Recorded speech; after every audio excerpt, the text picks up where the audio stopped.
I was very young when this event happened to me. Young enough to be scarred for life by what I witnessed many years ago. I was probably around 3 or 4 years old, I think. Old enough to speak and walk my knowledge, and everything was all fuzzy at that time, and for a good reason too. Currently I live in a city with my aunt and uncle. I have a place with them since they took me in because my mom wasn't really ready to raise me as a child just yet. I love my mother, but she's still a teenager at heart. Still loving to party, drink, and doing drugs. Just like any person like this, whenever she drank or did drugs, she lost all sense of judgment and made a lot of bad decisions. One of these decisions, to this day, she is still unaware about, messed me up for life. Back then we didn't really live in a home of our own. We would spend our days living with various friends, going from town to town in a place of a permanent shelter. I would meet various people and children, but I never had time to make a decent friend since we just never stayed long. Just for a night or two if I remember correctly. This also made me kind of the event more unique at the time. I actually did make a friend who actually helped me deal with what happened. Her name is Emma. She was a little girl who was just about my age. She was a very kind girl. You'd probably see this as my first official friend. This event that I kept mentioning is the reason why I'm terrified of the dark. To tell you the truth, it really screwed me up. Ever since, though I am aware that nothing is about in the dark, there is still a subconscious fear that I feel every time the lights go off. Whenever we're abnormally of this event as well, I can't remember. My memory isn't that good. It was dark and empty right in the small town my mom's friends lived on. Outside you can't really see anything except what seemed to be street lamps illuminating. My mom's friend lived about a small house in the middle of what you could see called now nowhere. My mom and her friends, Emma and I, were all hanging out in the living room, and we were at the corner playing with those education computer games on the small computer that my mom's friend owned. Next to me was a big wooden TV cabinet that held a really big TV for the 90s.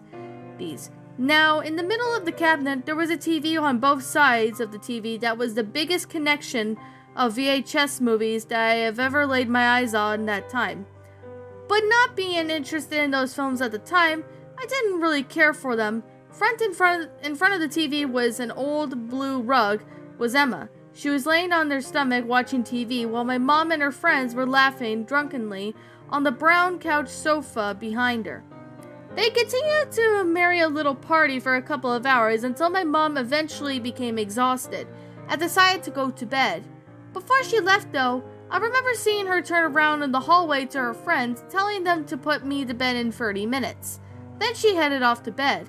That was when I got bored with that game and turned off the TV and go watch whatever was on with Emma. But right as I sat down, I heard one of my mom's friends telling her to go to bed, and of course she obeyed, leaving me alone. Once she left, my mom's friends picked me up and placed me on the sofa, and they looked at each other. Then she laughed. "I think I have to have a show you could watch before bed," one of my friends said as he grabbed the VHS from his collection. The VHS box was a pure white, was a little beaten up. Then he took the tape out of the box and put it in the VHS player that was in its own cabinet under the TV. Then he whispered to another friend that he pressed play, and his friend laughed whatever he said. "Now don't you move," the man said, as he and his friend laughed and left the room, leaving me all by myself. The TV suddenly flared onto a bunch of static for a few minutes. Then some faint carnival-like music could be heard. The opening credits for the show flashed on screen with its many colors and a balloon-like text. I still can't remember much about the opening credits, nor that I could tell you who stared into it. Although I thought I could tell you, I had a faint of feeling uneasiness as the credits rolled and the music became louder and louder at the peak of the music's loudness. The music stopped and then it cut to a shot of a very colorful living room. The walls were about bright yellow and there was odd blue furniture everywhere. It was a bit obvious that it was just a TV set that was hastily made since some of the walls were more crooked than others and some of the photos on the walls were tilted. That was when a man in a white lab coat hopped out from the right. If I remember this man correctly, he was very jolly, skinny man who told me he looked like Bill Nye the Science Guy, but a little more crazy. He began to talk into the camera just like anyone in a children's TV.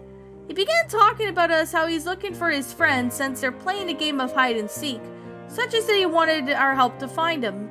Eventually he found him, and that's when we learned of his friend was actually a ventriloquist, his puppet, who looked sort of like Charlie McCarthy in a way. The episode continued like any regular kids show, nothing bad or anything. That's when the first episode ended and the second episode began. The second episode began actually just like the first one. Carnival music, the man looking for his friend, etc. If it wasn't for what happened next, I would have thought I was watching episode 1 again, but this time, a man approached the yellow door. He turned on the camera excitedly and said, "I think he might be hiding in here, but be careful. Monsters lurk in the darkness of the basement. Good thing I just switched the light bulb." So he entered the basement. He left the door open behind him with some extra light as he's walking down the basement stairs. I could hear the eerie creaking of the wood steps underneath his feet, and he walked down the old steps. Midway down the steps, he turned to the camera and said, "I really hope he's down here. Basements can be scary." Then he turned around and the light bulb was above him, which only illuminated the basement. Shattered in the room as he swallowed by darkness, the man became very nervous, and it showed his breathing becoming faster and faster.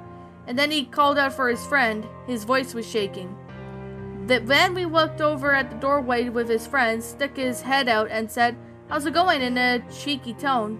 The man was glad to see his friend, glad to be a bit of an understatement though. He begged for his friend to toss him down a new light bulb, and then the sound of a low, imitating grumble began to be heard coming from the darkness. He had let his friend out the maniacal chuckle in a playful tone and said, "Okay." Then he literally tossed the light bulb at the man. The man couldn't catch the light bulb as he could see it where he was heading, but you could hear the light bulb crash into the ground of the basement. Right as the light bulb hit the ground, everything went silent, like all hope immediately was lost. The man's friend silently closed the door as the man cried for help. The door then clicked shut again, and everything went silent. What happened next will be stuck in my head till the day I die.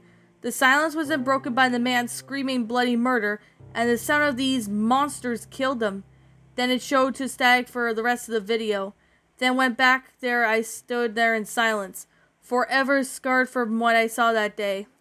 To this day, I can remember almost everything I saw, and I wonder what it was. I don't remember the name of the show.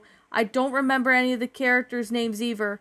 But if anyone who knows anything about the show, or anything related to it, I would like to hear it. I've been looking for this show for years, and I cannot find it. It's been tormenting me subconsciously, and all I want to do is watch it one more time and confront my fears. And that, my little pretties, was The Man and the Puppet, a creepypasta written by Darkfire Productions. My final thoughts on this story? I really like this story. I'm not gonna lie. This is actually a really well-made story. Now, this story is involving a man and the puppet, which I'm calling it The Man and the Puppet Lost Episode, because, well, I think it's an appropriate title name for that. And I definitely would have to say, I actually found this story to be really enjoyable. I did, see a few narrations of it, the first two being Creepypasta and even, Mr. Creepypasta. I also did hear Spidey Pasta narrated this not too long ago, along with Creep Reads and even Dave the Useless, and a few other people have narrated this story, and to be honest, I actually was pretty surprised of how this story went out. To be honest, I actually wasn't expecting this story to be, good. I kind of expected it to be good, but at the same time, I was kind of confused because I wasn't really sure about this pasta, so I was kind of confused a little bit at times on, why this story happened or anything, or, what's displayed in it. So I was kind of confused a little bit when I first saw this story, so I decided to sit there and take a look at this story, and to be honest, I really found this story to be enjoyable. It's a pretty good creepypasta. It's still a really well made, interesting concept. Basically, a kid who is young ends up, watching this VHS tape, and then all of a sudden freaky things start to happen.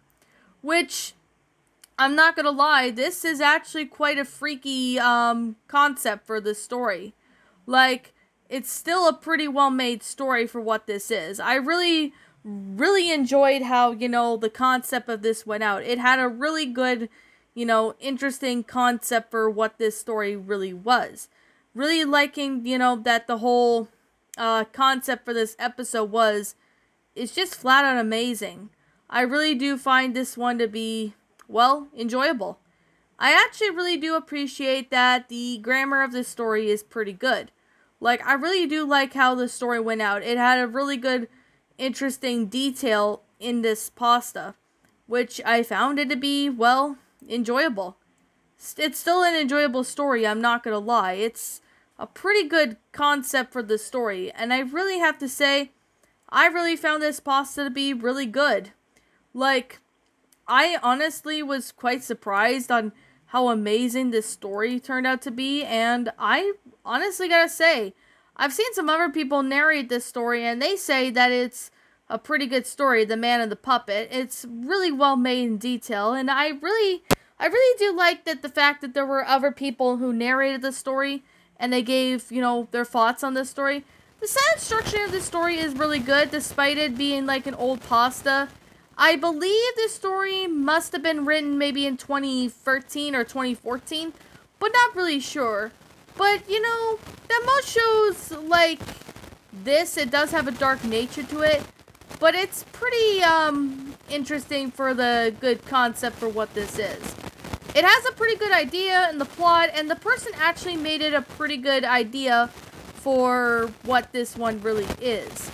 Now, really do have to say, there was like some good parts of the story that I like, but I think there was some things that really didn't, sit well with me. I think it would have to be, the man going in the basement and he, screams like if monsters killed him or something.